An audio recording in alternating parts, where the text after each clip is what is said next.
Hello again, friends. Today we're going to talk about the families of instruments. And this is something that we've gone over a few times in school in our music class, but I wanted to give you a refresher, show you some examples, and we'll just talk about them a little.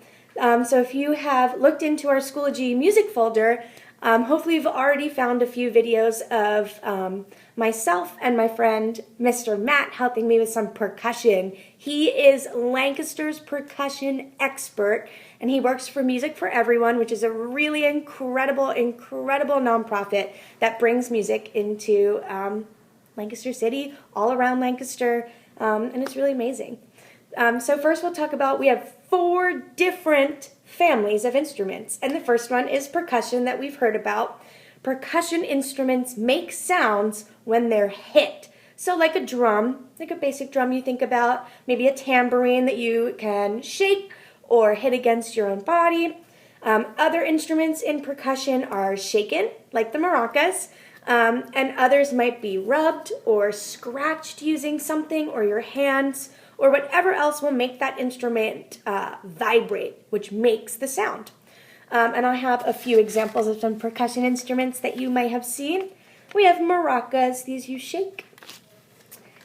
A xylophone is a really interesting percussion instrument because not only do you hit it, but it actually produces a note, like our piano.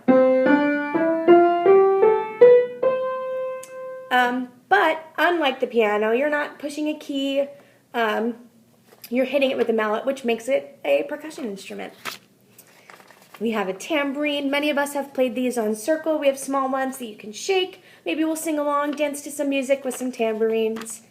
And some of your basic drum heads, bongos. These are what I typically think of when I think of percussion. Our next instruments I have are brass instruments. And brass instruments are really fun because they are so loud. And brass instruments are obviously made up of brass and sometimes some other metals, and they make sound when you blow inside of them. The musician's lips, in order to blow correctly, kind of buzz like you're making a raspberry noise against the mouthpiece. Air vibrates inside of the instrument and it produces a sound. So some really common brass instruments we have. This is a fun one. We've talked about a lot of these in music class. This is a trombone, and you blow into this mouthpiece here, and you move this piece in and out to make different notes. This is a really popular one. We have a trumpet. Looks like this, super loud. You will know a trumpet when you hear it. We have the French horn. This one is really beautiful, really intricate, and very difficult to play. So this is the French horn, is a brass instrument. And this one's my favorite because it is so silly. This is a sousaphone, which is a type of tuba. And it's actually so big that you have to wear it around your body. And this big bell at the top kind of hangs over you like this. And I have a good friend that plays this instrument. It's really interesting. Our next family of instruments, we have the woodwinds. Woodwinds are interesting. They're very similar to brass instruments.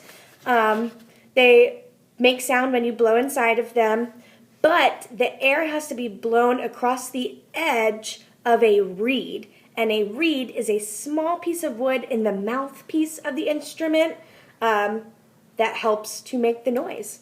So some common ones, we have the flute, which is a very light sound, really beautiful. The flute reminds me of birds.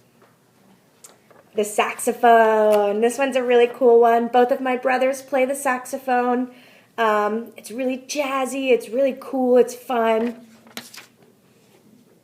We have the clarinet, which I do have another friend that plays the clarinet. This one's really cool. It's got a deeper sound than the flute.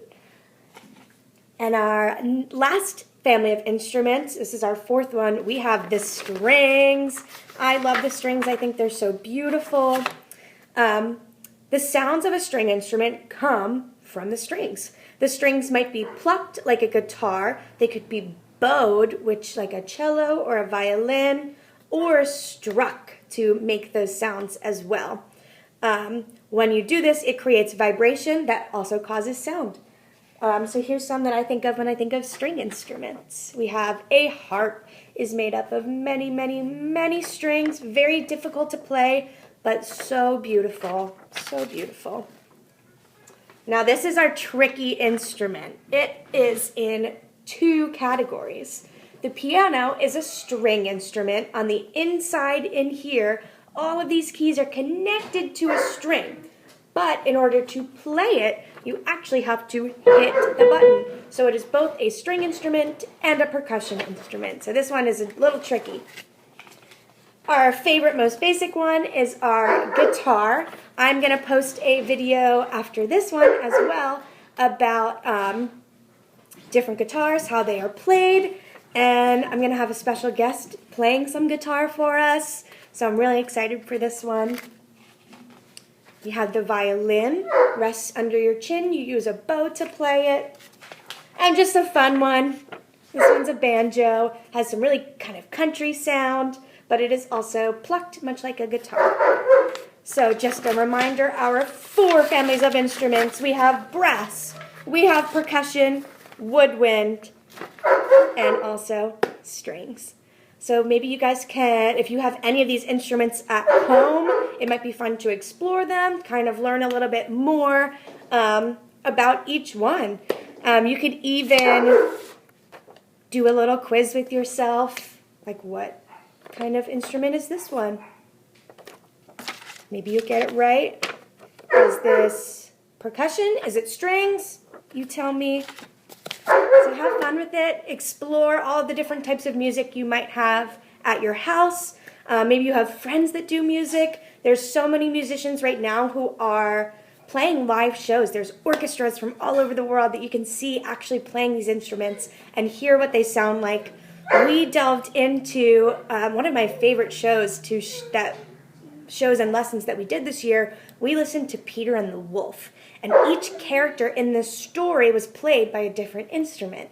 And you can find it on YouTube. It's really interesting. It's a fun story, and listen around with your whole family. Enjoy, guys.